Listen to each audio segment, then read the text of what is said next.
Hello बच्चों, let's read the question. Question says the sum of rational term in root 2 plus cube root of 3 plus 6 root of 5 whole raised to 10 is equal to. Option है हमारे पास 1200 ये हो गया 12,632, 100 260, sorry 1,260 and 126. None of this. Solve करते हैं बच्चों question को. इस क्वेश्चन के लिए जो की कॉन्सेप्ट है वो देख लेते हैं पहले हम यहाँ पे. की कॉन्सेप्ट. तो इसमें हम बात करेंगे किसके बारे में बच्चों? General term. General term in the expansion of in the expansion of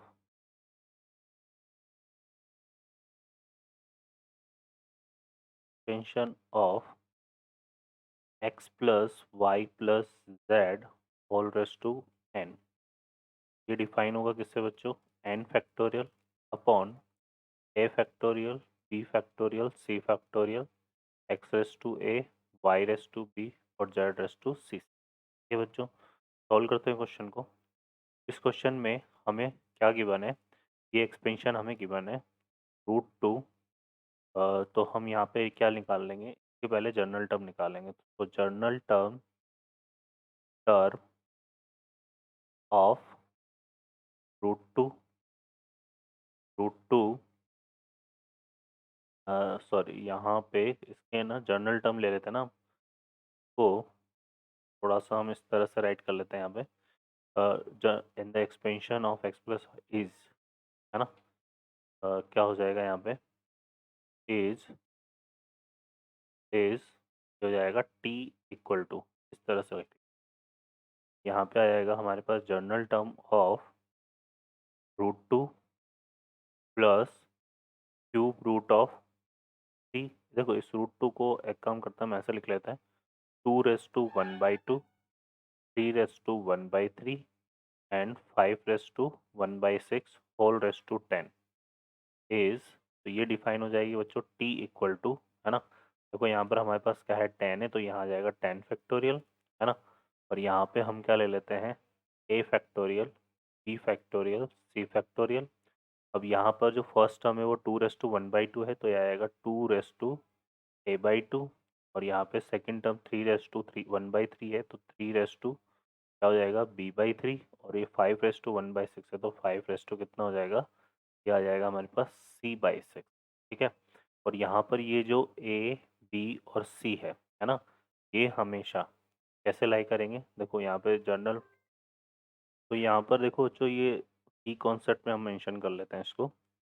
यहाँ पे ये जो ए बी सी है, ए कॉमा बी कॉमा सी, ये किस तरह से लाई करेंगे? ये लाई करते हैं हमारे 0 टू, है ना. यहाँ पे 0 टू कहाँ तक? 10 तक. ठीक है. इस तरह से ये होता है. और सॉरी एन तक, यहाँ एन है हमारे पास. तो ये इस तरह से लेंगे. तो इसी तरह से यहाँ पर जो ए बी सी है इनको हम कंसिडर करेंगे क्या?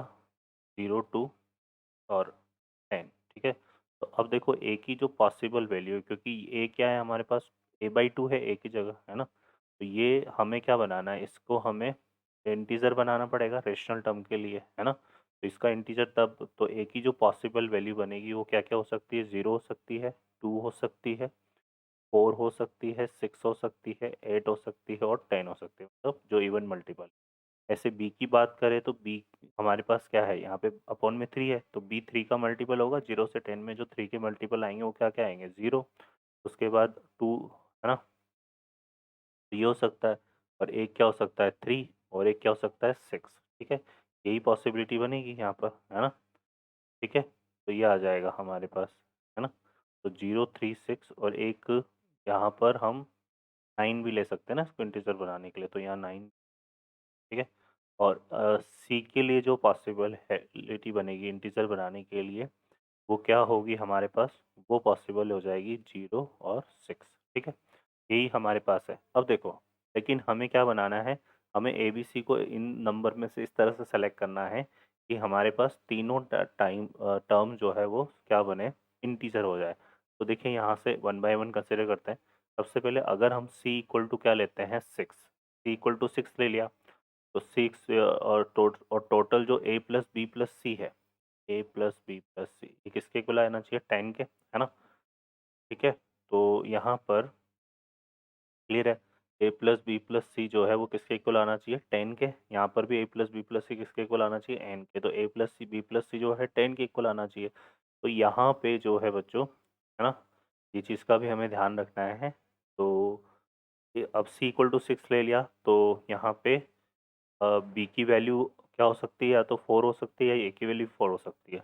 तो अब b की वैल्यू 4 तो हम ले नहीं सकते, क्योंकि b में हमारे पास पॉसिबिलिटी ये है 0 3 6 9। तो a की वैल्यू हम 4 लेंगे। तो यहाँ पे a की वैल्यू क्या ले लेते हैं? 4, और b की वैल्यू क्या ले लेते हैं? 0। ठीक है, तो ये हमारे पास बन जाएगा। तो इस केस में जो जनरल टर्म हमारे पास बनेगी वो क्या आ जाएगी? 10 फैक्टोरियल, है ना? a की वैल्यू 4 है तो 4 फैक्टोरियल, b की वैल्यू 0 फैक्टोरियल, 0 फैक्टोरियल की वैल्यू 1 होती है, और c की वैल्यू 6 है तो 6 फैक्टोरियल आ जाएगा। ठीक है, और फिर यहाँ पर a की वैल्यू अगर हम 4 लेंगे, है ना, तो यहाँ पे हमारे पास कितना बनेगा? ये हो जाएगा हमारे पास कितना यहाँ से? c की वैल्यू 6 लेंगे तो वो कितना आएगा? 5, है ना? ठीक है, और a की वैल्यू हम क्या ले रहे हैं यहाँ पे? 4। तो यहाँ से कितना आएगा बच्चों? 4/2। 4/2 कितना हो गया? 2, तो ये आएगा 2 स्क्वायर। ठीक है, और c की वैल्यू 5 लेंगे तो यहाँ पे कितना आएगा? c, ये बी 3/0, ये तो 1 हो जाएगा, और ये आ जाएगा 5, तो इनटू कितना आ जाएगा? 5। ठीक है, अब इसको हम सिंप्लीफाई कर लेते हैं। तो ये हमारा यहाँ पे 10 फैक्टोरियल आएगा, सॉरी। ठीक है, क्लियर है? अब इसको सॉल्व करते हैं।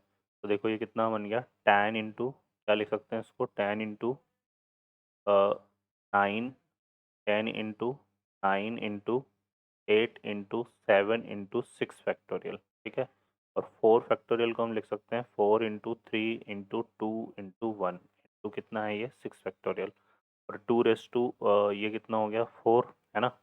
तो 2 का स्क्वायर 4, 4 5 से कितना हो गया? 20, तो ये आएगा 20। ठीक है, 6 फैक्टोरियल से 6 फैक्टोरियल कैंसिल होगा यहाँ पे, है ना? और यहाँ से अगर हम देखें तो ये क्या हो गया हमारे पास? 2 से 8 को कैंसिल कर सकते हैं 4 टाइम्स, और 4 से ये 4 कैंसिल हो जाएगा, और 3 से ये 9 कैंसिल हो जाएगा, कितना? 3 टाइम। तो ये हमारा आ जाएगा कितना? 10 इंटू 3 इंटू 7 इंटू, है ना, 10 इंटू 3 इंटू 7 इंटू 20। ठीक है, तो ये कितना हो गया बच्चों? देखो ये हो जाएगा 200, ये हो जाएगा 200 इंटू 21, तो ये आ जाएगा कितना? 4200। ठीक है, क्लियर है? तो ये हमारे पास आ गया। सेकंड केस में हम क्या करेंगे यहाँ पे? अब देखो, अगर हम c की वैल्यू को 0 ले लें, क्योंकि c की 2 ही पॉसिबिलिटी, इसलिए c को पहले चूज कर रहे हैं, और a की वैल्यू को हम क्या ले लें? 10 ले लें, है ना? तो b के लिए सिर्फ और सिर्फ a की पॉसिबिलिटी बनती है 0, तो एक हमारा केस ये बनेगा। तो यहाँ से हम क्या हो गया हमारे पास? 10 फैक्टोरियल, है ना, अपॉन यहाँ पे आ जाएगा कितना? सी की वैल्यू 0, 0 फैक्टोरियल 1, और बी की वैल्यू भी 0 है तो 0 फैक्टोरियल, और ए की वैल्यू 10 है तो यहाँ पे भी कितना आएगा? 10 फैक्टोरियल, और यहाँ पे 2 कितना आ जाएगा? 10/2, जो कि कितना हो जाएगा? 5। तो 10 फैक्टोरियल से 10 फैक्टोरियल तो कैंसिल हो गया, तो ये इक्वल टू कितना आएगा? 32। ठीक है बच्चों, और अब एक जो है हम क्या लेते हैं यहाँ पे? A equal to C equal to हमने क्या ले लिया? 0। तो एक पॉसिबिलिटी ये बन सकती है कि ए की वैल्यू हम 4 ले लें, और बी की वैल्यू हम 6 ले लें, तो सम 10 आ जाएगा। और सेकंड यहाँ से देखें तो ये 3 का मल्टीपल भी है 6, तो एक हमारे पास से बनेगा। तो यहाँ से जो जनरल टर्म बनेगी वो कितनी आ जाएगी? वो आ जाएगी 10 फैक्टोरियल, है ना, 0 फैक्टोरियल तो वही, तो ये भी वही बनेगा 6 फैक्टोरियल इंटू 4 फैक्टोरियल, और इनटू यहाँ से कितना आएगा? ए की वैल्यू हमने 4 ली है तो वो कितना आएगा? 2 स्क्वायर, है ना, और ये बी की वैल्यू हमने 6 ली है तो 3 यहाँ पे आ जाएगा 6/3, तो 2 तो 3 का स्क्वायर। ठीक है, और 10 फैक्टोरियल 6 फैक्टोरियल को सॉल्व कर लेते हैं। तो यहाँ पर ये वैसे सॉल्व हो जाएगा हमारे पास 10 इंटू कितना हो जाएगा? 9 टू 8 इंटू 7 इंटू 6 फैक्टोरियल आएगा, 6 फैक्टोरियल कैंसिल हो जाएगा, और ये हो जाएगा हमारे पास 4 इंटू 3 इंटू 2 इंटू 1। ठीक है, 2 का स्क्वायर कितना हो गया? 4, और इसका स्क्वायर कितना हो गया? 9। ओके बच्चों, अब इसको सॉल्व कर लेते हैं यहाँ से। तो देखो ये कितना हो गया हमारे पास? ये वैसे 3 से ये कैंसिल हो जाएगा 3 टाइम, और ये 4 2 जा कितना हो गया 8, तो यहाँ से आ गया 10 इंटू 3 इंटू 7 इंटू 4 इंटू 9, है ना। तो ये कितना हो गया हमारे पास 10 इंटू 3 इंटू 4 कितना हो गया 12, 12 है ना। और 12 इंटू 7 कितना हो गया 84, 84 इंटू 10, 84 इंटू 10 तो 840, 840 इंटू 9, है ना बच्चों। इसको सिंप्लीफाई करेंगे तो ये आ जाएगा हमारे पास कितना 7,560। ठीक है बच्चों, क्लियर है। तो ये हमारे पास आ जाएगा, तो यही हमारे पास कैसे बनेंगे, तो यहाँ से इन तीनों का हम टोटल निकालें तो क्या आ जाएगा हमारे पास 4200 आया था एक, सेकेंड आया था 32, और ये कितना आ गया 7560, तो ऐड करेंगे तो आएगा 11,792। ठीक है, तो ये इसका हमारा आंसर बनेगा। ओके बच्चों, तो ये आ जाएगा सम ऑफ रेशनल टर्म्स, तो यहाँ पर ये ऑप्शन नहीं है तो D option is the correct answer. Okay बच्चों, I hope you understand well, best of luck, thank you.